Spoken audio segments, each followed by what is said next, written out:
رضي الله عنه قال إن أعرابيا كان قال لرسول الله صلى الله عليه وسلم متى الساعة يا رسول الله؟ قال ما أعددت لها؟ قال حب الله ورسوله. قال أنت مع من أحببت. قال أنس رضي الله عنه فأنا أحب الله ورسوله وأبا بكر وعمر رضي الله عنهما فأرجو أن أكون معهم وإن لم أعمل بأعمالهم. جناب حضرت انس بن مالک رضی اللہ عنہ اس حدیث کے راوی ہیں. کہتے ہیں کہ ایک بدو، ایک دیہاتی شخص جس کو کہہ سکتے ہیں، اس نے رسول اکرم صلی اللہ علیہ وسلم سے عرض کیا، اے اللہ کے رسول، یہ قیامت کب آئے گی؟ قیامت کا ذکر سنتے رہتے ہیں تو یہ کب آئے گی قیامت؟ تو آپ صلی اللہ علیہ وسلم نے پوچھا کہ قیامت کی بڑی فکر ہے، کچھ تیاری و یاری کی ہے؟ تو سیدھا سادہ انسان بس جو حقیقت تھی، جو بات تھی وہ بیان کر رہا تھا. اس نے کہا تیاری کیا کی ہے؟ حب اللہ ورسولہ، اللہ اس کے رسول کی محبت ہے بس. تو آپ صلی اللہ علیہ وسلم نے اس کے جواب میں اس سے کہا انت مع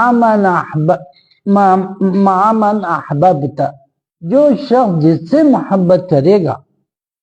تو اللہ اس کا حشر، اس کا معاملہ اسی کے ساتھ کرے گا. تو یہ ایک بہت اہم چیز ہے کہ ہم اپنی وفاداریاں اور اپنی محبتیں کس کے لیے رکھیں، کس سے ہم سچے طور پر سچی محبت کریں، کون سی ذات ایسی ہے جس سے ہمیں محبت ہونی چاہیے. تو یہ بہت اہم چیز ہے. حضرت انس نے رضی اللہ عنہ نے جب یہ سنا انت مع من احببت تو ان کو بڑا وہ ہوا اور فوراً انہوں نے اپنی نیت کا استحضار کیا اور اپنی اس چیز کو دہرایا کہ فَأَنَا أُحِبُّ اللَّهَ وَرَسُولَهُ، مجھے بھی اللہ اس کے رسول سے محبت ہے، اور جناب حضرت ابو بکر اور حضرت عمر رضی اللہ عنہما سے محبت ہے. فَأَرْجُو أَنْ أَكُونَ مَعَهُمْ، اور میں بھی امید رکھتا ہوں کہ میں ان کے ساتھ رہوں گا. وَإِن لَمْ أَعْمَلْ بِأَعْمَالِهِمْ، اگرچہ یہ حقیقت ہے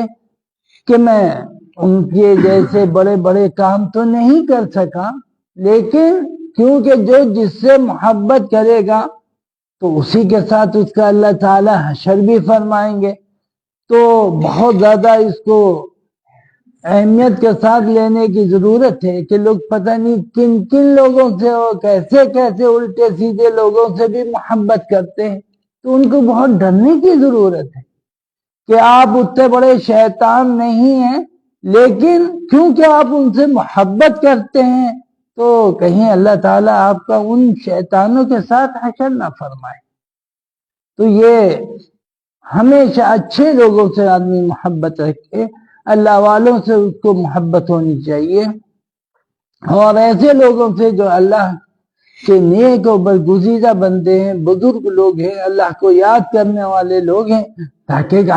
اگر اعمال میں کوتاہی بھی رہ جائے تو اللہ تعالیٰ ان کی اس محبت کا پاس و لحاظ کر لیں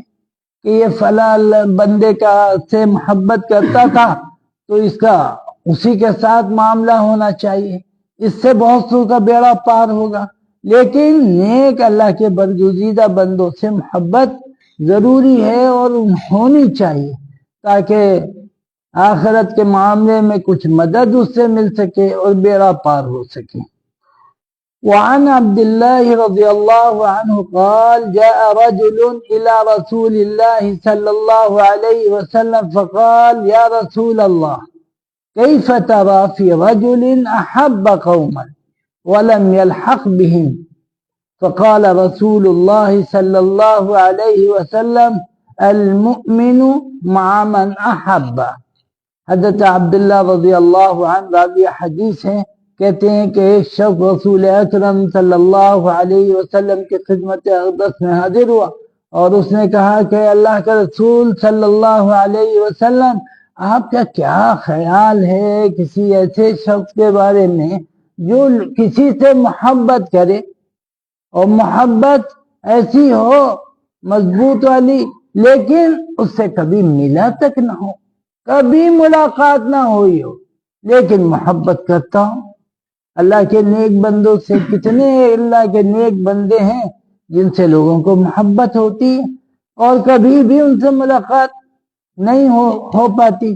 یا اس کا ایک اور لوگوں نے معنی لیے ہیں کہ ان جیسے اعمال تک آدمی نہیں پہنچ پاتا، ان جیسے بزرگ حضرات کے اعمال تو ظاہر ہے اسی بڑائی کے ساتھ ہوتے ہیں اور اللہ کی پسندیدہ ان کے وہ چیزیں ہوتی ہیں، تو آدمی ان جیسے کام تو نہیں کرتا لیکن محبت ضرور کرتا ہے۔ اسی طرح اس کا الٹا بھی ہوتا ہے، کتنے لوگ ہیں جو برے لوگوں سے محبت کرتے ہیں، وہ کبھی بھی ان سے ملنے کا ان کو موقع نہیں ملتا۔ تو دونوں کا معاملہ بڑا اچھا اور بڑا خراب ہے۔ اگر اللہ والوں سے محبت ہے تو آپ کو بڑی کامیابی مل سکتی ہے، اور اگر برے لوگوں سے خدا نہ خواستہ آپ کو محبت ہے اور دلی محبت ہے تو بہت خطرناک اس کا اس سے معاملہ نکلتا ہے کہ بھئی آدمی اسی کے ساتھ اللہ تعالیٰ اس کا معاملہ فرمائیں گے جس سے محبت کرے گا۔ اب اگر الٹے سیدھے لوگوں سے محبت ہے تو اب بلا وجہ کی مصیبت میں آپ پڑ سکتے ہیں۔ تو اللہ والوں سے محبت ہونی چاہیے، اور جو اچھے لوگ نہیں ہیں ان کے ہرگز محبت تو دور کی چیز ہے، ان سے نفرت ہونی چاہیے تاکہ کبھی ان کے ساتھ اللہ تعالیٰ کے یہاں حشر اللہ تعالیٰ ان کے جیسے ان برے لوگوں کی طرح اس کا بھی حشر نہ فرمائے۔ وعن ابی ہریرہ رضی اللہ عنہ قال قال رسول اللہ صلی اللہ علیہ وسلم ان اللہ تعالی قال من عاد لی ولیا فقد آذنته بالحرب وما تقرب إلي عبد بشيء أحب إلي مما افترضت عليه وما يزال عبدي يتقرب إلي بالنوافل حتى أحبه فإذا أحببته كنت سمعه الذي يسمع به وبصره الذي يبصر به ويده التي يبطش بها ورجله التي يمشي بها وإن سألني أعطيته ولئن استعاذني لأعيذنه۔ حضرت ابو ہریرہ رضی اللہ عنہ اس حدیث پاک کے راوی ہیں،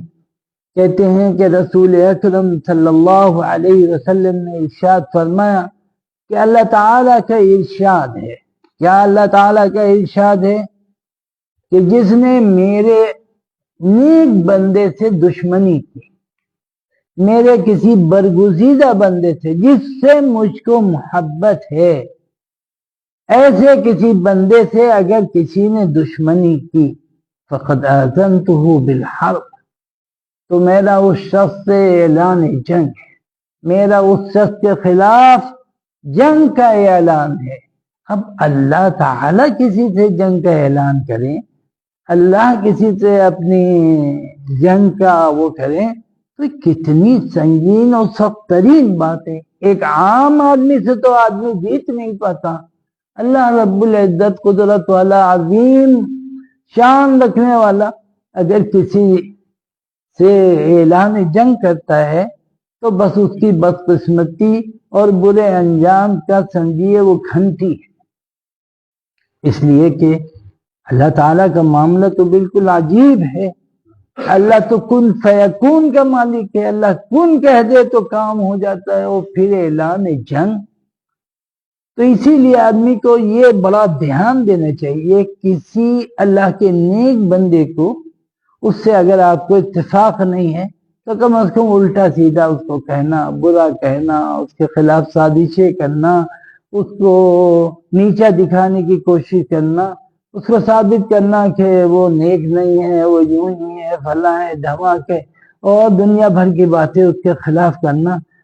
یہ بہت آپ کو کسی سے اتفاق نہیں ہے نہ ہو کوئی حرج نہیں، آپ دور بیٹھیے اور اس کو اس کے حال پہ چھوڑ دیے۔ لیکن اگر آپ نے اس کے خلاف سازشیں شروع کی اور آپ نے الٹ کے اس کے خلاف ساری باتیں شروع کی اور معلوم ہوا کہ وہ اللہ کے نیک اور برگزیدہ بندہ ہے، اللہ کا ولی ہے وہ، فقد آذنتہ بالحرب، تو اللہ تعالیٰ اعلان جنگ کر دیں گے اس کے خلاف۔ پھر مصیبت ہی مصیبت ہے، پریشانی ہی پریشانی ہے، کیونکہ اللہ کا اعلان جنگ کا مطلب بہت خطرناک ہے۔ تو اس کا ذرا تھا اللہ کے نیک بندوں کو کبھی الٹا سیدھا نہ کہیے، ان کے بارے میں آپ تبصرے نہ کیجیے، اگر کرنا ہے تو ذکر خیر ہی کیجیے، ورنہ چپ رہیے، اسی معافیت ہے۔ اور اگر آپ چپ نہیں رہ پائیں گے تو بڑے نقصان اٹھانے کے لیے آپ کو تیار ہو جانا چاہیے۔ آگے ہے وَمَا تَقَرَّبَ إِلَيَّ عَبْدٌ بِشَيْءٍ أَحَبُّ إِلَيَّ مِمَّا افْتَرَضْتُ عَلَيْهِ وَمَا يَزَالُ عَبْدِي يَتَقَرَّبُ إِلَيَّ بِالنَّوَافِلِ حَتَّى أُحِبَّهُ، اور میرے کچھ بندے کسی ایسی چیز کے ذریعے مجھ سے قریب ہوتے ہیں جو مجھ کو بہت محبوب بھی ہیں، اور میں نے اس پر وہ فرائض میں سے بھی ہیں، یعنی وہ کرنا ہی کرنا ہے بندے کو، وہ ایسی چیزیں ہیں کہ اس کے کرے بغیر کوئی راستہ نہیں ہے، جیسے نماز ہے، روزہ ہے، زکوٰۃ ہے، حج ہے، فرائض کے تمام امور ہیں، ان کے علاوہ بہت سے امور ہیں۔ تو یہ فرائض کا اہتمام کر کے، فرائض کو بخوبی انجام دے کے وہ مجھ سے قریب ہوتا ہے، اور پھر برابر نوافل کا بھی اہتمام کرتا ہے، نوافل نماز کا بھی اہتمام کرتا ہے، نوافل اعمال کا بھی، دوسری جو نوافل چیزیں ہیں ان کا بھی اہتمام کرتا ہے، اور اس کے ذریعے سے مجھ سے قریب ہونے لگتا ہے۔ وہ بھی بہت سی چیزیں ہیں، یعنی نوافل اعمال جو ہیں وہ بے تحاشا ہیں، نماز روزے سے لے کر نفلی نماز بھی ہے، نفلی روزہ بھی ہے، نفلی حج بھی ہے، اور بہت سی چیز اس کے علاوہ اور نفلی چیزیں ہیں، اس میں اخلاق حسنہ بھی ہیں، گھر والوں سے تعلق بھی ہے، ان کا خیال رکھنا بھی ہے، ساری چیزیں ہیں، فرائض میں بھی ہیں، نوافل میں بھی ہیں۔ تو فرمایا کہ وہ پھر نوافل کے ذریعے مجھ سے قریب ہوتا ہے یہاں تک کہ حتیٰ احبہ، یہاں تک کہ پھر میں اس سے محبت کرنے لگتا ہوں، اس کی یہ ادائیں، اس کی یہ اعمال، اس کی یہ چیزیں دیکھ کر میں اس سے محبت کرنے لگتا ہوں، بس اس کا سمجھیے بیڑا پار ہو جاتا ہے۔ اللہ کسی سے محبت کرنے لگے، وہاں اللہ کا اعلان جنگ ہے، یہاں اللہ تعالیٰ کسی سے محبت کر رہا ہے، تو اب اللہ تعالیٰ جب کسی سے محبت کرنے لگے گا تو اس سے پھر غلطی کہاں سے رد ہو سکتی ہے؟ کہتے ہیں حتیٰ احبہ فَإِذَا أَحْبَبْتُهُ كُنْتُ سَمْعَهُ الَّذِي يَسْمَعُ بِهِ، کہ جب میں اس سے محبت کرنے لگتا ہوں تو پھر میں اس کا کان بن جاتا ہوں جس سے وہ سنتا ہے۔ پھر اس سے وہ کیا سنتا ہے؟ تلاوت، نیک باتیں، اچھی چیزیں، احادیث، سب اچھی باتیں، اور پھر میں اس کا ہاتھ بن جاتا ہوں، ان کی آنکھیں بن جاتا ہوں جس سے وہ دیکھتا ہے، اس سے پھر بری چیزیں وہ نہیں دیکھتا، اچھی ہی چیزیں دیکھتا ہے، جو اچھی چیزیں ہیں وہی دیکھتا ہے، نامحرم کی طرف اس کی نگاہ نہیں اٹھتی ہے، برے پوسٹروں کی طرف اس کی نگاہ نہیں اٹھتی ہے، اور بہت سی جو بری چیزیں ہیں اس کی طرف اس کی نگاہ نہیں اٹھتی ہے۔ اب جب اللہ تعالیٰ کسی کی آنکھ، کسی کے کان بن جائیں گے تو پھر کیا ہوگا؟ پھر اس سے غلطی سرزد ہو ہی نہیں سکتی۔ اور فرمایا میں اس کا ہاتھ بن جاتا ہوں جس سے وہ پکڑ، جب اللہ کسی کا ہاتھ بن جائے گے تو وہ کہاں بری چیز، ہاتھ بری چیز کی طرف اٹھے گا نہیں، اٹھے گا تو لنج ہو جائے گا، وہ اللہ کا ہاتھ ہے، وہ اللہ کا ہاتھ ہے، برائی کی طرف اٹھ نہیں سکتا، برے کام کی طرف وہ بڑھ نہیں سکتا، اور پھر میں اس کا پیر بن جاتا ہوں جس سے وہ چلتا ہے۔ اب ظاہر ہے جب اللہ پیر بن جائیں گے تو نمازی کے لیے وہ پیر اٹھیں گے، اچھے کاموں ہی کے لیے وہ پیر اٹھیں گے، برائی کی طرف وہ پیر اٹھ ہی نہیں سکتے. وہ تو اب بالکل الگ کیفیت ہو گئی اس انسان کی. وَلَئِن سَأَلَنِي أَعْطَيْتُهُ، اگر وہ مجھ سے مانگتا ہے تو میں اس کو دیتا ہوں، کیونکہ معاملہ ہی الگ ہو گیا اب اس کا. اللہ اس کے ہاتھ پیر کان ہاتھ بن گئے، تو اب وہ برائی کی طرف اس کی طرف کچھ ہو ہی نہیں سکتا. وَلَئِنِ اسْتَعَاذَنِي لَأُعِيذَنَّهُ، اگر وہ مجھ سے پناہ چاہتا ہے تو میں اس کو پناہ عطا کرتا ہوں. بالکل الگ معاملہ ہو جاتا ہے. لیکن یہ سب اس وقت ہوتا ہے جب بندہ اللہ کا بن کے رہنے کی کوشش کرتا ہے. فرائض کا اہتمام، نوافل کا اہتمام، اور نوافل میں جو چیزیں ضروری ہیں فرائض میں ضروری، کہیں کوتاہی نہیں ہونا ہے اور پورا کام اچھے انداز سے کرنا ہے. تو یہ ہے باب فی حب اہل النبی صلی اللہ علیہ وسلم. یہ باب اہل بیت سے محبت کا ہے. اہل بیت کے محبت کا باب بہت سے اعتبارات سے بہت اہم ہے. ایک تو اہل بیت کا معاملہ اور ان سے محبت، یہ بہت بڑی چیز ہے. اور اہل بیت کی محبت میں پھر غلو بھی ہونے لگتا ہے، اور جب غلو ہونے لگتا ہے اہل بیت کی محبت میں تو پھر خطرناک رخ کی طرف بھی بات بڑھنے لگتی ہے. کیونکہ اعتدال ہر چیز میں ضروری ہے. جتنا جس کا حق ہے اتنا ہی اس کو حق دیا جائے تو وہ اچھا ہوتا ہے. جیسے کہ آپ صلی اللہ علیہ وسلم نے فرمایا تھا لا تطرونی کما اطرت النصارى،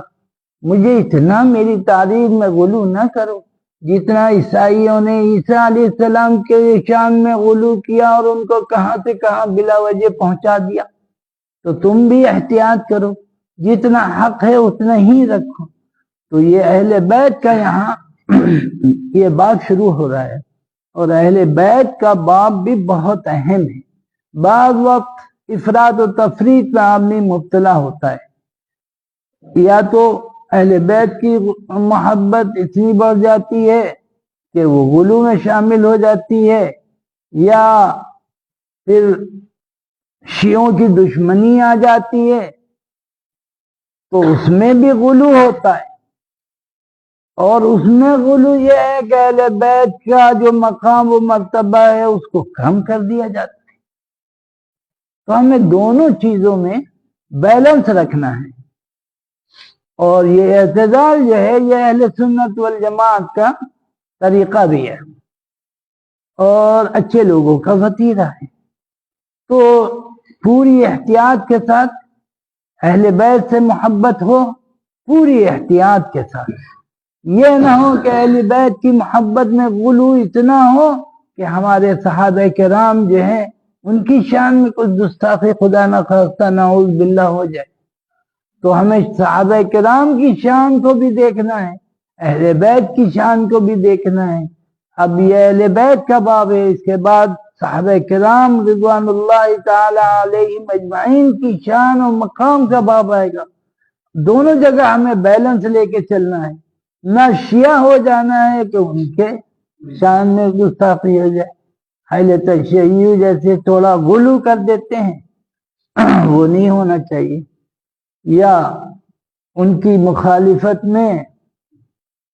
ہم اتنے بڑھ جائیں کہ اہل بیت کی محبت کے دامن کو چھوڑ دیں. ان کی محبت میں ہمیں کمی، ان کی محبت کم درجے میں ہمیں دکھنے لگے اور ان کو کم درجہ ہم دینے لگے. تو دونوں میں احتیاط ضروری ہے. اللہ تعالیٰ کا ارشاد ہے اعوذ باللہ من الشیطان الرجیم انما يريد الله ليذهب عنكم الرجس اهل البيت ويطهركم تطهيرا ويطهركم تطهيرا. اللہ تعالیٰ کا ارشاد ہے کہ اہل بیت، اللہ تعالیٰ تمہاری گندگی کو کہہ لیے یا آلودگی کو دور کر دینا چاہتا ہے،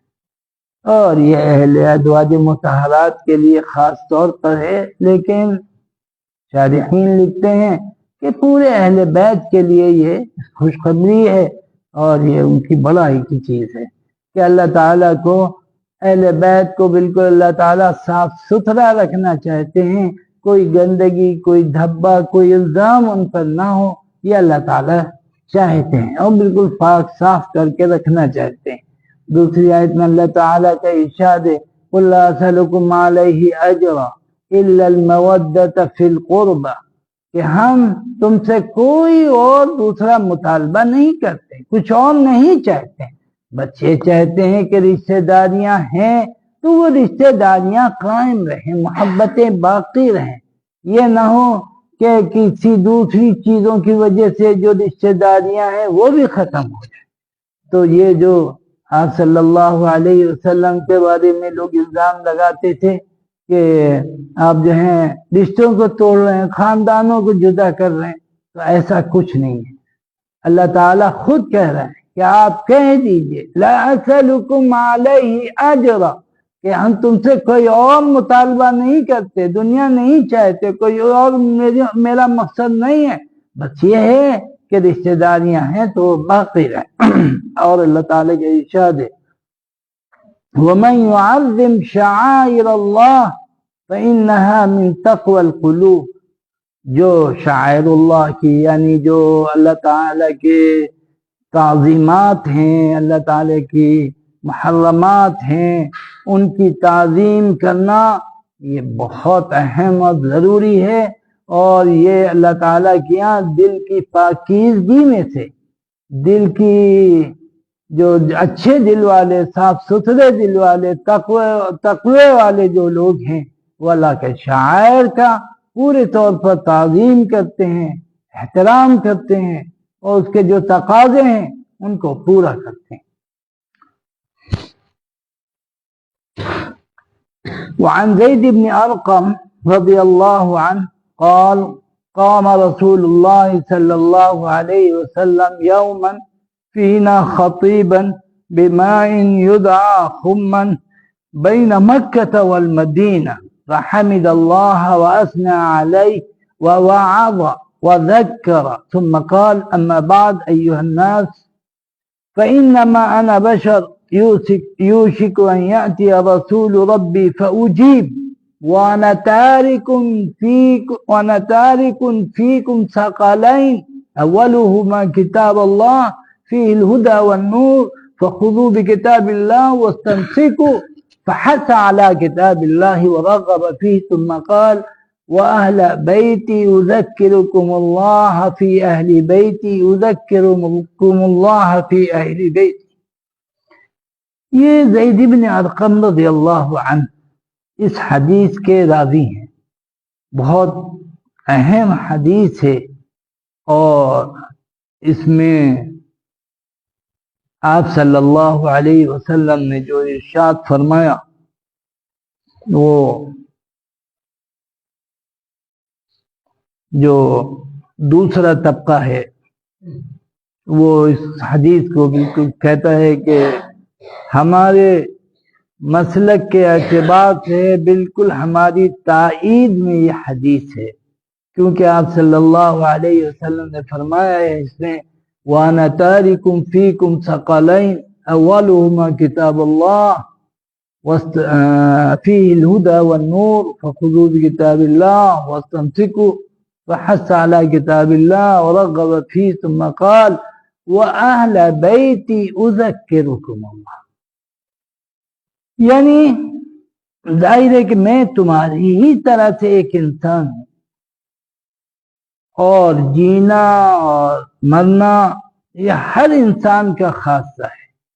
اور یہ میرے ساتھ بھی یہ پیش آنا ہے کہ مجھ کو بھی موت آئے گی، تو جب مجھ کو موت آ جائے گی تو میں تمہارے درمیان دو بہت بھاری بھرکم چیزیں چھوڑ رہا ہوں، اور یہ خطبہ ہے آپ کا جو خم نام کے ایک چشمے کے پاس آپ نے دیا تھا، جو مکے اور مدینے کے درمیان ہے، مقام جحفہ میں